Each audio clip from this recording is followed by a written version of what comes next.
बड़ा unfortunate state है जहाँ पे लोगों की प्रायोरिटी, लोगों की नॉट प्रायोरिटी बट उनकी जो जरूरत है वो कुछ और है और सरकार किसी और टेंजेंट पे वो बात कर रही है।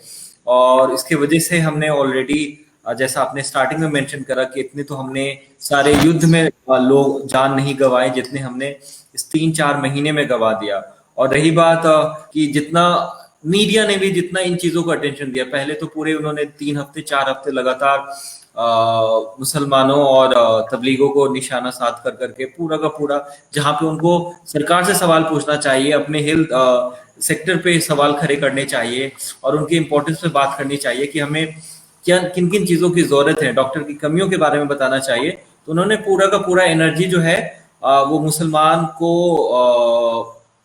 ब्लेम करने में और तबलीगी जमात को कटघरे में खड़े करने में ही वो पूरा गवा दिया।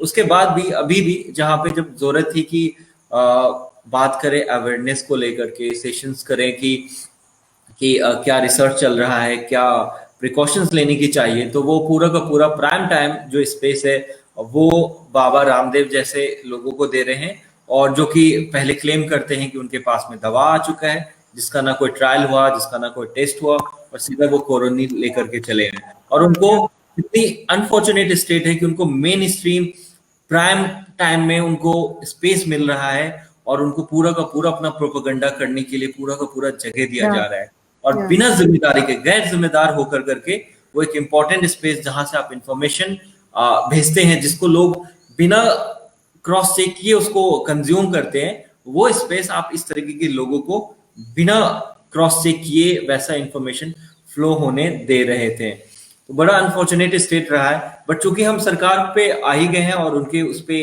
बात कर रहे हैं, तो आप अगर हमें बताएं कि आपने हालांकि कुछ मेंशन भी करा है कि क्या सरकार की जो है वो रवैया रहा है इस पूरे पैंडेमिक को, बट स्पेसिफिकली अगर मेंशन करें कि कैसे सरकार ने थ्रू आउट ये जो 5-6 महीने का जो पूरा उन्होंने लिया, किस तरीके से इस पूरे क्राइसिस को उन्होंने लिया है, और आगे हम क्या देख रहे हैं कि क्या हमारा फ्यूचर हो रहा है by the end of this year, किस हम देखने वाले हैं। देखो अनवरुल, मैंने हम और जहाँ पर भी मैं कोरोना के संबंध में मैंने जानकारी दी है और अलग और कई डॉक्टर्स को हमने इन्वॉल्व करके हमने जानकारी मैंने दी है और भी कई लोगों ने दी है। तो उसमें अभी हम तो उस बात को तो टच करते ही नहीं है कि पहले जनवरी 30 को फर्स्ट केस भारत में हुई थी, तभी इन्होंने उसका संज्ञान नहीं लिया। मार्च 11 को ग्लोबल पैंडेमिक करके WHO ऐलान करता है, तभी भी इन्होंने उसको ग्लोबल पैंडेमिक करके इंडिया में उसको डाउन प्ले किया, और आखिरी तक इन्होंने इसको डिजास्टर करके या इमरजेंसी डिजास्टर करके आज तक नहीं डिक्लेयर किया। नेशनल इमरजेंसी नहीं डिक्लेयर करी अब तक, नहीं हुआ है अब तक, करना पड़ता था कि नेशनल इमरजेंसी और नेशनल डिजास्टर में एक पूरा का पूरा लिस्ट ऑफ थिंग्स होता है, कॉन्स्टिट्यूशन से बंधे हुए हैं लोग कि इनको करना पड़ेगा। तो इन्होंने उसमें से एक भी चीज नहीं की। दूसरी जो ताली थाली के ऊपर तो हमारा काफी चर्चा हुई है, उसको मैं भी बिल्कुल पूरा तरीके से वो पूरी तरह से कम्युनलाइज किया मीडिया के माध्यम से, वो एक अलग चैप्टर हुआ, ये तीसरा बड़ा चैप्टर हुआ। हेल्थ सेक्टर को इन्होंने मजबूत नहीं किया, वो चौथा चैप्टर हुआ। आज भी कई लोग समय पर इलाज न होने के वजह से मर रहे हैं और संक्रमित हो रहे हैं। पांचवा, इन्होंने लॉकडाउन के वक्त में पूरी तरह से इन्होंने जानकारी नहीं बताई ठीक से। अभी भी कुछ ही जगहों पर इन्होंने, जैसे दिल्ली के कुछ जगहों पर इन्होंने चेकिंग की फैसिलिटी करके रखी है, स्कैनर्स रखे हैं टेम्परेचर देखने के लिए वगैरह, लेकिन पूरे देश भर में नहीं किए। लेकिन अनलॉकडाउन तो पूरे देश भर में हुआ है। सेंटर की जिम्मेवारी बनती है और स्टेट और सेंटर दोनों को मिलकर करना चाहिए, सिर्फ राज्य सरकार की जिम्मेवारी नहीं बता सकते। इसके अलावा सेंटर में भी और स्टेट में भी इन्होंने जो हॉस्पिटल्स को जिस तरह से स्ट्रेंथन करना चाहिए था वैसा नहीं किया। तो ये पूरा एक श्रृंखला हो गई। अब मैं आती हूँ आपको कि इन्होंने मिनिस्ट्री ऑफ हेल्थ वेलफेयर के तरफ से एक साइंटिफिक इंफॉर्मेशन रुकी से देते रहे, और एक दूसरी मिनिस्ट्री है उसका की नाम आयुष है, आयुर्वेदा, योगा, यूनानी, सिद्धा, होम्योपैथी, इसके माध्यम से जितना भी अनसाइंटिफिक कचरा है, गार्बेज है, वो ये फैलाते रहे। जैसा मैं कह रही हूँ क्योंकि डॉक्टर्स की बॉडीज और डॉक्टर्स के इंडिपेंडेंट आर्टिकल्स और जर्नल्स में से ये बात सामने आ रही है कि डॉक्टर्स खुद ही उस चीज को बयां कर रहे हैं कि आयुष मिनिस्ट्री के वेब पेज में, सोशल मीडिया में और उनके वेबसाइट के ऊपर जो भी जानकारी दी गई थी और उसके हिसाब से उसको अधिकृत जानकारी समझकर जो लोगों ने किया और उसका पालन किया, उसी से प्रॉब्लम निर्माण हो रहे हैं। क्या क्या किया आयुष की मिनिस्ट्री ने? आयुष की मिनिस्ट्री ने उसमें से कोई भी साइंटिफिक जानकारी दुनिया भर की आ रही है उसमें कुछ भी नहीं रखा। शुरू में उन्होंने योगा से किया, शुरू में उन्होंने प्राणायाम और पता नहीं कैसी कैसी पोजेस करके उसका ये करा। होलिस्टिक हीलिंग, हवा आ रही है, फूल पत्ते हैं, मतलब यहाँ पर साइट सीइंग टूरिज्म हो रहा है आयुष मिनिस्ट्री में। आप टूरिज्म प्रमोट कर रहे हो कि आप किसी भयंकर महामारी का इलाज बता रहे हो। यह हुआ तो उन्होंने तकरीबन कई सारी जो हम रोज मसाले यूज करते हैं, मसालों को उन्होंने इलाज करके फैलाया। जो हमारे गार्डन में फूल पत्ते खिलते हैं और उसको उन्होंने इलाज करके प्रमोट करना शुरू किया। और ना उसका डोज है, ना कितने मात्रा में लेनी चाहिए, कब लेना चाहिए, क्या करना चाहिए, उसका कोई जानकारी नहीं है। होम्योपैथी के अंतर्गत उन्होंने आर्सेनिकम एल्बा को इन्होंने प्रमोट किया। आर्सेनिकम एल्बा ये मेटल है और लोगों ने इतना ज्यादा ले लिया कि अभी उनके लिवर और किडनी फेल होने की वजह से कितने सारे लोगों को डायलिसिस में जाना पड़ा। इसके लिए कौन जिम्मेवार है? लोगों को। और जब हम एज डॉक्टर्स और हमारे माध्यम से भी हम लोग बताते रहे तो पेशेंट, हजारों की तादाद में पेशेंट और जनरल पब्लिक और फैमिली व्हाट्सएप ग्रुप और फैमिली में के कई लोग, रिश्तेदार और सारे के सारे लोग उनको बोले कि ये तो गवर्नमेंट कह रही है, ये तो गवर्नमेंट सरकार की इंस्ट्रक्शन है, ये तो आयुष मिनिस्ट्री के इंस्ट्रक्शन है। तब हमारे जैसे लोगों की बोलती बंद होती थी। तो इसके लिए कौन जिम्मेवार है? आज आपके सामने स्टडीज आए हैं तो ये पता चल रहा है, अगर स्टडीज नहीं आते तो पता भी ना चलता था। और अभी कुछ डॉक्टर्स हैं जो आपके तथाकथित भगवा एजेंडा और तथाकथित जो सांस्कृताइजेशन और ब्राह्मणाइजेशन किया है आपने हेल्थ सेक्टर का भी, उसके अंदर में अभी वो ट्रैप नहीं हुए हैं। लेकिन धीरे धीरे वो समय आएगा कि कोई भी इसके खिलाफ बोलना नहीं चाहेगा। बहुत समय तक बहुत सारे लोग आयुष मिनिस्ट्री के लेबल के अंतर्गत लोग बोल नहीं रहे थे, चुप खड़े बैठे थे। हम ही थे जो बोल रहे थे।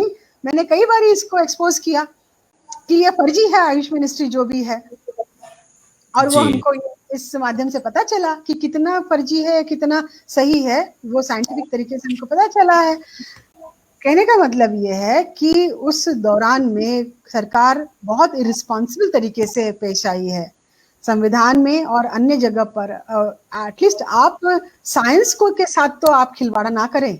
आप राजनीति के साथ जो खिलवाड़ कर रहे हैं वो कर रहे हैं, लेकिन साइंस को और राजनीति को और व्यक्ति को और इलाज को और बीमारी को और महामारी को, इनको तो राजनीति में मत इन्वॉल्व कीजिए, एंगेज कीजिए या घुसाड़े। लेकिन उन्होंने किया।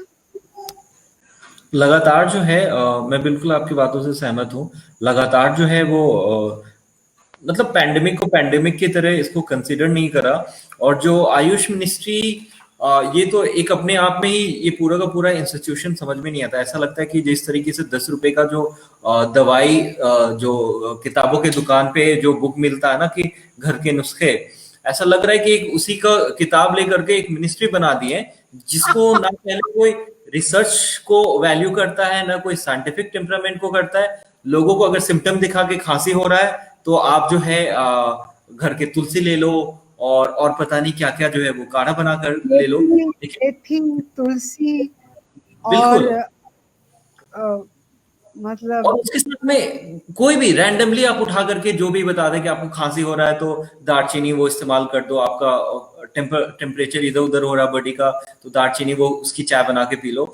ये पैंडेमिक है, कोविड-19 वायरस है, पहली बार दुनिया में इस तरीके से इतने बड़े तरीके से आया है और पूरी कंट्री कई सारे लोगों की जान चले गए। और उस दौरान आप इतने कैजुअल होकर करके आप इस तरीके की चीजें पूछ करें जिसका ना कोई रिसर्च है, जिसका ना कोई डोजेस बता रहे हैं और जिसका रिजल्ट आपने जैसा आपने मेंशन करा कि लोगों की किडनी स्तर पे किया इन्होंने। फिजिकल डिस्टेंसिंग को इन्होंने ध्यान नहीं रखा, इन्होंने मास्क को लेकर ध्यान नहीं रखा, क्योंकि जो अयोध्या का इवेंट इन्होंने किया वहां पर पूरी तरह से लोगों के आते जाते रहे।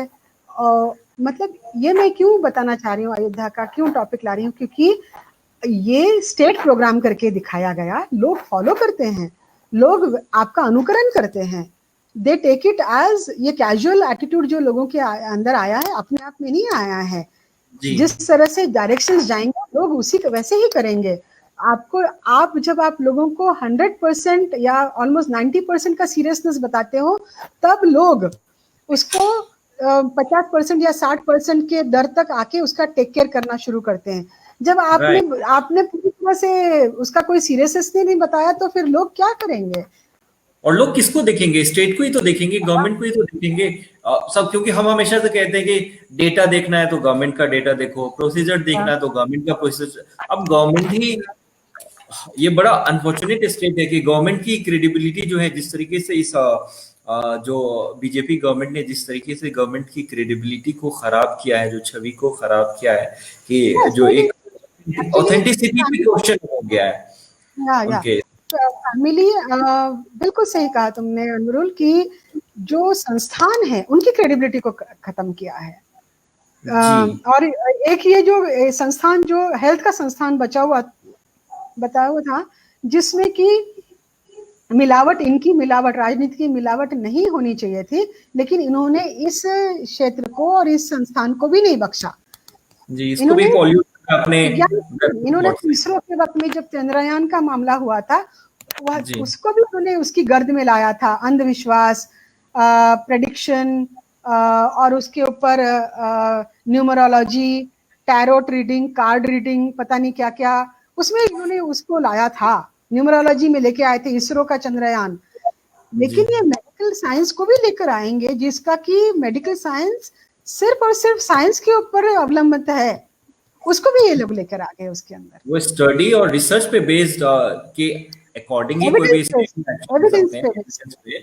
और यहाँ पे ये है, मतलब बड़ा कैजुअल और बड़ा, नॉट जस्ट कैजुअल, ये बड़ा डेंजरस एटीट्यूड गवर्नमेंट ने रखा है, और एक बहुत खराब एग्जाम्पल पेश किया है देश भर के सामने में, कि जिस तरीके से इन्होंने काढ़ा को, जिस तरीके से कैजुअल एटीट्यूड, और जिस तरीके से न्यूज चैनल पे बिना कोई एक्शन के, बिना किसी चीजों के उनको उन्होंने कुछ भी प्रसारित करने की अनुमति रही, वो बड़ा ही डेंजरस रहा है। कि जिस तरीके से एक्चुअली जो अभी देखिए, अलग अलग माध्यम के तौर से जो ये मिस इन्फॉर्मेशन जारी है, खासकर महामारी को लेकर, इसको इन्होंने उसको क्या कहते हैं, उसको अपराध मानकर उसको इंक्लूड करना चाहिए, क्योंकि डिजास्टर मैनेजमेंट में यह आता है कि अगर ऐसे इसमें कोई मिस इन्फॉर्मेशन स्प्रेड करता है तो उसमें रामदेव बाबा और इस टाइप के कई लोग आ जाएंगे और उनको हिरासत में लेना चाहिए, ऐसा मुझे लगता है। और इसके पार्श्वभूमि में जब मिस्टर अक्षय कुमार के जैसे लोग और अन्य कई लोग मीडिया के जरिए जब गौमूत्र और इन चीज़ों का बखान करते हैं, तब उनको मिस इन्फॉर्मेशन स्प्रेड करने के इसमें उनको हिरासत में लेना चाहिए और उसको पेनल्टी लगानी चाहिए। जब तक ये नहीं होगा तब तक ये महामारी कंट्रोल में आएगी नहीं। जी, ऐसा आइडियली ऐसा ही होना चाहिए, बट सॉरी स्टेट तो ये है कि यहाँ पे जिनको इन चीजों का ध्यान रखना चाहिए वही अपनी तरफ से ही मिस इन्फॉर्मेशन और इस तरीके की गलत चीजें, गलत धारणाएं पुश कर रहे हैं। यहाँ तो गवर्नमेंट ही गमछा लगा करके, अगर जो सीनियर लीडर ही, अगर उनको देखा जाए कि वो जो पार्लियामेंट्रियन के लोग हैं, जो पार्लियामेंट में लोग हैं, वो अगर गमछा लगा करके घूम रहे हैं, या अभी कुछ दिन पहले पीएम साहब की फोटो में मैंने देखा वीडियो में, वो अपना जो स्टोल है, या जिसको हम लोग क्या कहते हैं, उसको कह सकते हैं कोई भी कॉटन का, तो he was like wrapping it on his face, he was doing that। तो इसी तरीके से ही है। बहरहाल जो एक चीज जो है, जाते जाते मैं जो है आपसे एक बार ये समझना चाहूंगा कि अभी के टाइम पे अभी क्या हो रहा है कि जीडीपी के अराउंड बड़ा कन्वर्सेशन आ रहा है बार बार कि जीडीपी कम हो रही है, जीडीपी ज्यादा हो रही है, और ये बड़ा अच्छा एक एक्सक्यूज हो गया है गवर्नमेंट के सामने। हालांकि ये डायरेक्टली कोविड से रिलेटेड नहीं है, बट आपसे मैं समझना, चूंकि अब कोविड पे ब्लेम आ रहा है और चूंकि प्रिपरेशन नहीं उस तरीके से हुई है, आपसे समझना चाहूंगा कि किस तरीके से जीडीपी और ये कोविड केस बिल्कुल अलग अलग है या क्या है बिल्कुल कंडीशन? अलग है। इसके पहले जो मैंने बताया था कि जो जीडीपी कैलकुलेट होता है वो क्वार्टरली और ईयरली के हिसाब से होता है। इंडिया ने क्या किया है कि उसने इस मतलब मार्च से लेकर अभी तक का इस क्वार्टर का कैलकुलेट करके पिछले साल के 2019 के साथ में कंपेयर किया, और तब वो -23 दिखा रहा है। अगर हम लोग एवरी 3 मंथ्स का अगर क्वार्टरली करते हैं, जिस तरह से कि यूएस और यूके के देश करते हैं, और उनको उसको हम लोग एनुअलाइज भी करते हैं, ये प्रक्रिया इकोनॉमिक्स की प्रक्रिया है, कैलकुलेशन की, एनुअलाइज भी करते हैं, तो हमारी जीडीपी ऑलमोस्ट -75 वगैरह तक के जाएगी। ये इतना गंभीर मामला है। लेकिन मैं आपको बताना चाहूंगी कि कोरोना की महामारी बहुत सारी अलग चीजों के ऊपर आई है, जिसकी वजह से कि जीडीपी कम हुई है। ये मामला जीडीपी कम होने का मोनेटाइजेशन के दिनों से शुरू होता है। डीमोनेटाइजेशन जो हुआ, उसके बाद जीएसटी का जो मामला आया, उसके बाद रोजगार जो खत्म हुआ, उसके बाद इन्होंने आरक्षण के ऊपर जो पूरी तरह से बहुत बड़ा हथौड़ा मारा, ईडब्ल्यूएस के माध्यम से जो आरक्षण लेके आ गए, फिर से उसी तबके को नौकरी मिलेगी जो दो तबका ऑलरेडी प्रगल्भ है और नौकरियों में है। तो जो आपका जो लेबर है और आपका जो काम करने वाला सेक्टर वाला जो है, ऑर्गेनाइज और अनऑर्गेनाइज का व्यक्ति जो है, वह उसकी कैपेसिटी, खरीदने की कैपेसिटी जब तक नहीं बढ़ेगी तो जीडीपी कम होगी ही, क्योंकि प्रोडक्शन ही नहीं होगा। आप सिर्फ फैक्ट्रियों में से सामान निकाल कर कितना निकालेंगे, क्योंकि कोई फैक्ट्री वाले कोई बनाना ही नहीं चाहेंगे कुछ हद तक के बाद, क्योंकि डिमांड ही नहीं है। तो मैं अगर आज मुझे अगर कपड़े धोने हैं और मेरे घर में आज वॉशिंग मशीन नहीं है, नॉर्मल कोर्स में मैं वॉशिंग मशीन खरीदती थी, लेकिन मुझे अभी वॉशिंग मशीन नहीं खरीदनी है, मुझे इलेक्ट्रिक रेजर नहीं खरीदना है, मुझे माइक्रोवेव नहीं चाहिए, मुझे फ्रिज नहीं चाहिए, मैं खरीद नहीं सकती हूँ। तो मेरे इसमें डिमांड ही नहीं, मुझे 7-8 महीने तक मेरे इसमें पैसे ही नहीं कि मैं वो खरीद पाऊँ। जी जी। और प्रोडक्शन ही नहीं होगा। प्रोडक्शन अलग अलग तरीके से जीडीपी को बढ़ाया जा सकता है। इन्होंने डिसइन्वेस्टमेंट किया, रेलवे को ये डिसइन्वेस्ट, और भी कई तमाम चीजों को, बहुत सारी चीजें की है ऑलरेडी, जिसकी जीडीपी ऑलरेडी गिरने के इसमें थी।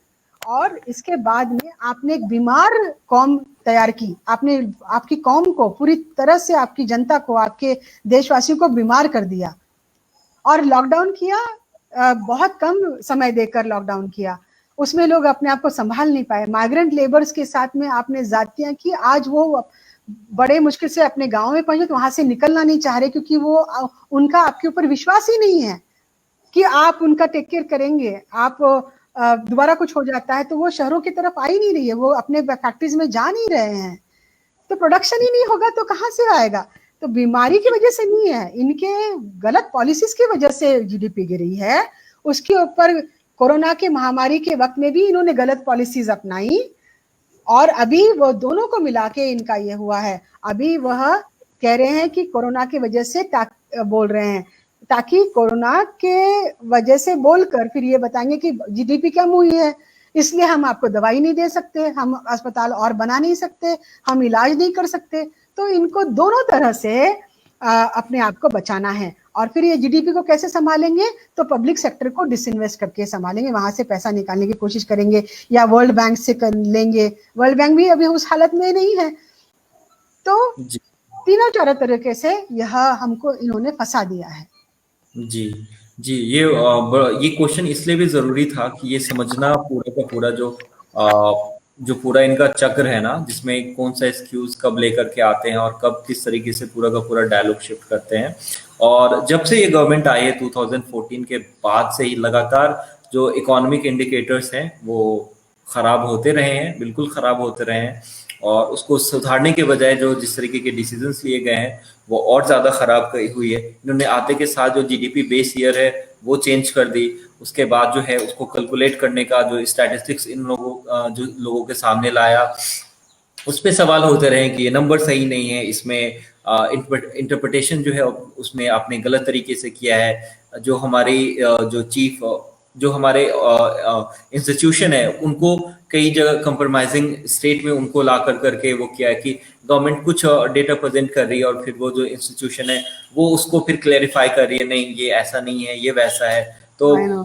इस तरीके से इन लोगों ने जो पूरी गवर्नमेंट है वो उस तरीके से ऐसे ऐसे मौके लेकर के आई है जहां पे इंस्टीट्यूशन की क्रेडिबिलिटी लगातार क्वेश्चन में रही है, और इन्होंने डेटा के साथ में लगातार खिलवाड़ किया है और गलत तरीके से उसको पेश किया है। और रही बात, मैं बिल्कुल आपसे सहमत होता हूँ कि हम लोग हमारी जो इकोनॉमी है वो बहुत डिपेंड करती है, लेबर इंटेंसिव इकोनॉमी है। ज्यादातर जो जो हमारे लेबर है वो एग्रीकल्चर सेक्टर से आते हैं और वहां से लोगों की आमदनी पूरी होती है। फिर हमारी और जो होती है, हाँ, मजे की बात है कि आज अगर इकोनॉमी को किसी ने बचा के रखा है तो वो एग्रीकल्चर सेक्टर ने बचा के रखा है, और वही लोग हैं जिनको की स्वास्थ्य सेवाएं उपलब्ध नहीं है। जी। और उस तरीके से जो पूरी की पूरी पॉलिसी होनी चाहिए थी, बननी चाहिए, जिसमें आप एग्रीकल्चर सेक्टर को देखें, फिर उसमें लेबर कितने इन्वॉल्व है उसको देखें, फिर सर्विस सेक्टर को अपने देखें। आपका सर्विस सेक्टर वर्चुअल वर्ल्ड में सरवाइव कर सकता है, लेकिन जो लेबर इंटेंसिव काम है वो कैसे करेगा? उसके लिए कोई पॉलिसी नहीं है, उसके लिए कुछ भी सजेस्ट नहीं किया, और आपने सीधा सीधा कंपनी पे प्रेशर डाल दिया कि आपको बोनस देना है, वैसे करना है, और उसके लिए कोई जो ब्लूप्रिंट सामने में लेकर करके नहीं है। और फिर ये भी चेक नहीं करा कि जो कंपनी है वो दे रही है कि नहीं, वो अपने लेबर का ख्याल रख रही है कि नहीं। एक्चुअली सरकार ने सबसे पहले इन्होंने, जैसे कि कनाडा में हुआ है, जैसे कि फ्रांस और स्कैंडिनेवियन कंट्रीज में, इवन यूके ने और कुछ हद तक अमेरिका ने भी किया है, कि उन्होंने सबसे पहले लोगों की बाइंग कैपेसिटी और खाने की कैपेसिटी और दवाई लेने की कैपेसिटी को बढ़ाने के लिए डायरेक्ट कैश ट्रांसफर किया है।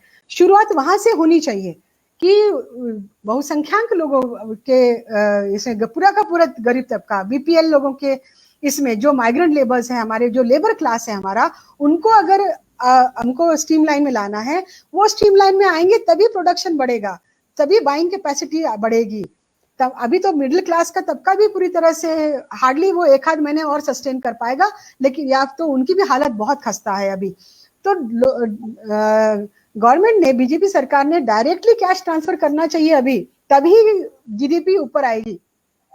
और डिमांड सप्लाई जो है उसको मेंटेन ही नहीं रखा कहीं पर से, और किसी भी तरीके के कोई भी प्रिकॉशंस या कोई भी इन चीजों को, इंडिकेटर्स को सही करने के लिए कोई भी कदम नहीं उठाए गए। इन्होंने आते के साथ ही इन्होंने जो प्लानिंग कमीशन है उसको डिसॉल्व कर दिया, जबकि उसमें इंप्रूवमेंट करने की जरूरत थी, और उसकी जगह लाया तो नीति आयोग, जो जिसके पास एजुकेशन पावर कोई नहीं है, जो कि सिर्फ एक थिंक टैंक है, जो सिर्फ पेपर प्रेजेंट कर सकती है। पूरा का पूरा जो पावर ट्रांसफर कर दिया वो फाइनेंस मिनिस्ट्री और पीएमओ के पास में चले गए। प्लानिंग कमीशन जो एक इम्पोर्टेंट आर्किटेक्ट रहा है, जितने भी, हालांकि उसमें कई सारे खामियां थी, जिसको मॉडर्नाइज होना था, जिसमें उसको बेटर किया जा सकता था, we could have modified it, abolish कर करके एक डिसफंक्शनल इंस्टीट्यूशन खड़ा कर दिया, जो कि सिर्फ पेपर पब्लिश कर सकता है, उससे ज्यादा उसकी कोई कैपेसिटी नहीं है। तो थ्रू आउट जो है इस गवर्नमेंट ने डैमेज करा, जिसका नतीजा हम आज भी भुगत रहे हैं और आगे भी भुगतेंगे, अगर अभी सही तरीके से इस पे गवर्नमेंट को अकाउंटेबल नहीं किया गया।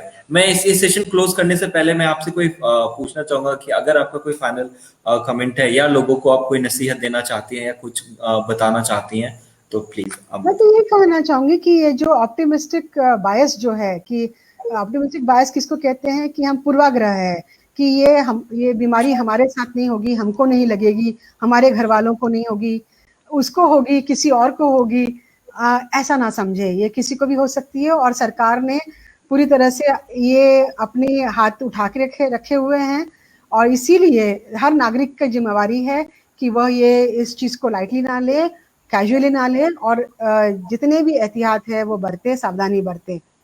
जी, thank you so much doctor Manisha Bangar, आपने हमें वक्त दिया और इससे कोरोना वायरस आज की सिचुएशन और आगे क्या हम देख सकते हैं उस पर आपने रोशनी डाली और उस पर हमारे दर्शकों को बताया। मैं ख़त्म होने से पहले सभी दर्शक जो हैं उनसे आग्रह करना चाहूँगा कि उनके कोई भी सवाल हो, कोई भी कंफ्यूजन हो प्रिकॉशंस को लेकर के, प्रिवेंशंस को लेकर करके, तो वो प्लीज़ हमें कमेंट बॉक्स में लिख कर करके बताएं। हम ज़रूर से ज़रूर आप तक वापस पहुंचेंगे और हम ऐसे एपिसोड्स और भी लेकर के करके आते रहेंगे ताकि आपको सही जानकारी मिलती रहे। डॉक्टर मनीषा बांगर, आपका हमारे साथ जुड़ने के लिए बहुत बहुत धन्यवाद। बहुत धन्यवाद अनवरुल, आपका भी। सब्सक्राइब नहीं किया है तो प्लीज़ सब्सक्राइब कीजिए और ताज़ा अपडेट पाने के लिए बेल आइकन को दबाना ना भूलें।